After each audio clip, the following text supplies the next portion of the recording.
Most welcome students. यदि ज्यादा number पाने की इच्छा तो डीजे सचन से जरूर लीजिएगा शिक्षा।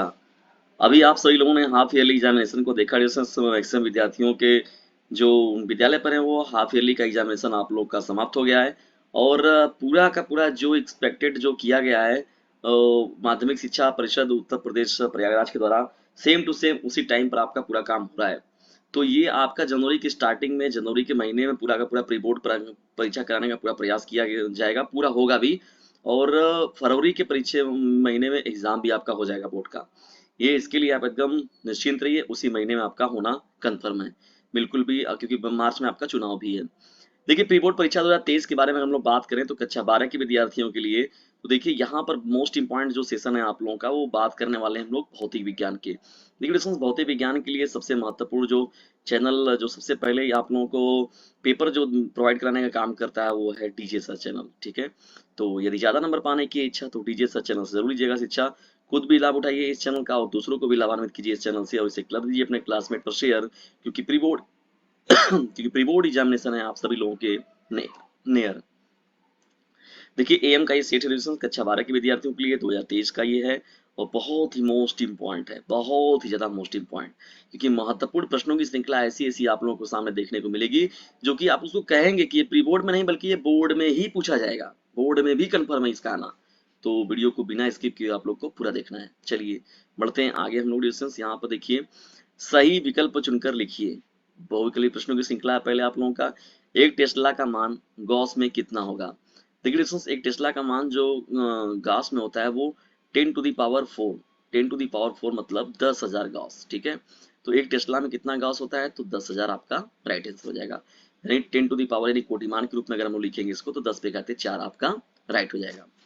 पी टाइप अर्धचालक में बहुसंख्यक आवेश वाहक कौन से होते हैं। देखिए इलेक्ट्रॉन होते हैं, कोटर होते हैं। देखिए कोटर की बात यहाँ पर होगी, ठीक है ना, कोटर के रूप में यहाँ पर ये आपका राइट हो जाएगा। देखिए पी टाइप अर्धचालक की बात हो रही है तो कोटर राइट आंसर हो जाएगा।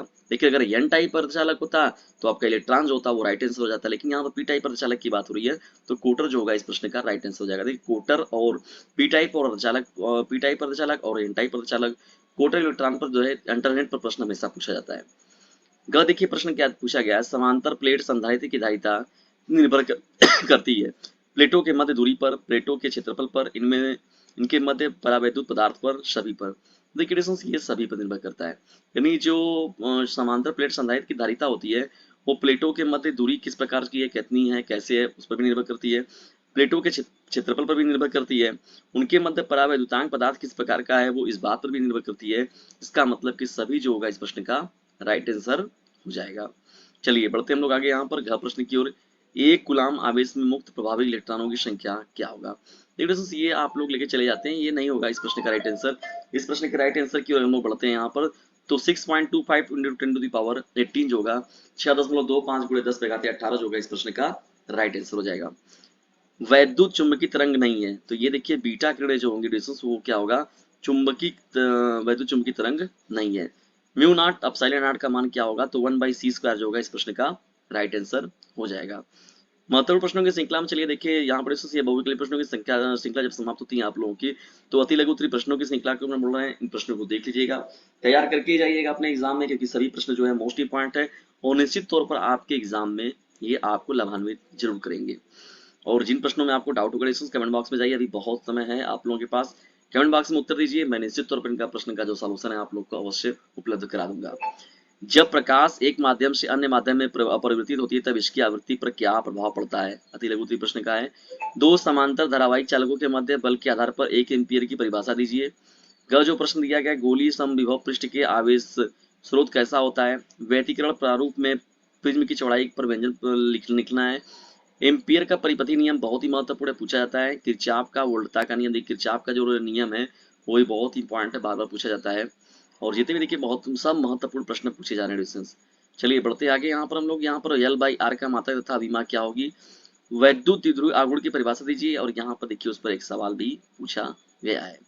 लारेंज का नियम हर बार पूछता है। समविभव पृष्ठ क्या है इसको देखिए, इनके प्रकार भी लिखना है। अंग जो प्रश्न है सवाल पर आधारित आपका प्रश्न पूछा गया है। तरंगदैर्घ्य अपवर्तनांक वाले चैप्टर से रिलेटेड, तो इस प्रश्न को देख लीजिएगा। तरंगदैर्घ्य जिसमें टॉपिक है आप लोगों का। दीर्घ उत्तरीय प्रश्नों की श्रृंखला में जब हम लोग आगे बढ़ते हैं तो इस प्रश्न को देख लीजिएगा, ये भी बहुत ही महत्वपूर्ण है, आने वाले प्रश्न है।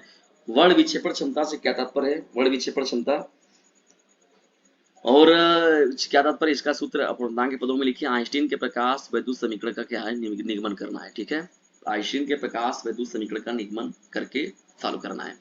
किसी वृत्ताकार धारावाहिक कुंडली के केंद्र पर चुंबकीय क्षेत्र की तीव्रता का व्यंजक जो है वो प्राप्त करना है। ग जो प्रश्न देख लीजिए इसी प्रकार से आप लोगों का। और अंग जो प्रश्न है, गेट का जो देखिए यहाँ पर सत्यता सारणी और प्रतीक चिन्ह यहाँ पर सॉल्व करके बनाना है। एंड गेट और गेट नॉर गेट में किसी एक का पूछता जरूर है। कांच व हीरे का अपूर्णांक देखिए लिया गया 1.50 तथा 2.40 है। इसका हीरे के सापेक्ष कांच का अपूर्णांक क्या होगा। ठीक है, डी ब्रॉगली तरंगदैर्घ्य का सूत्र प्राप्त करें तथा प्रतीकों का अर्थ स्पष्ट कीजिए। डी ब्रॉगली तरंगदैर्घ्य का जो सूत्र है उसे प्राप्त करके पाना है। एलईडी क्या है स्पष्ट कीजिए। एलईडी के बारे में देखिए पूरा व्याख्यान देना है यहाँ पर। विस्थापन धारा क्या है, इसकी आवश्यकता क्यों पड़ती है। नति कोण क्या है, यदि किसी स्थान पर पृथ्वी चुंबकीय क्षेत्र 0.5 जी तथा नति कोण 30 डिग्री है तब इसका क्षैतिज घटक ज्ञात कीजिए। अपवाह वेग परिभाषित करें तथा वैद्युत धारा तथा अपवाह वेग के मध्य संबंध स्थापित करें। बहुत ही मोस्ट इंपॉर्टेंट प्रश्न है, ये सवाल तो समझिए फिक्स रहता है। अति लघुत्तरीय प्रश्नों अति दीर्घोत्तरीय प्रश्न की ओर जो बढ़ते हैं यहाँ पर देखिए तो वैद्युत द्विध्रुव की अच्छी स्थिति में वैद्युत क्षेत्र की तीव्रता का व्यंजक प्राप्त करना है। देखिए यहाँ पर अच्छी स्थिति में निकालना है यहाँ पर। और गॉस के कथन का जो है सिद्ध करना है यहाँ पर। गॉस के कथन को 2 × 10⁻⁴ कूलाम आवेश के निकट 50 मीटर की दूरी पर वैद्युत फ्लक्स ज्ञात करना है। किरचॉफ का परिपति नियम लिखना है यहाँ पर। बहुत ही महत्वपूर्ण, बार बार पूछा जाने वाला। और इस पर आधारित एक देखिए अथवा में करके इसके सवाल भी दिया गया है, इसको देख लीजिए आकर, उनको पूरा तैयार कर लीजिए अच्छे से आप सभी लोग।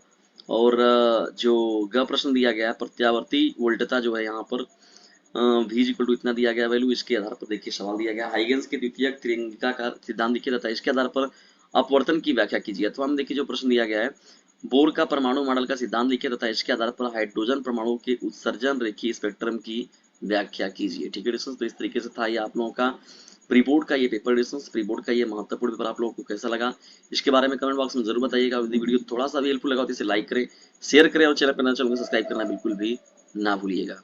इसे कर दीजिए अपने क्लासमेट पर शेयर, क्योंकि बोर्ड एग्जामिनेशन है आप सभी लोगों के नहीं है।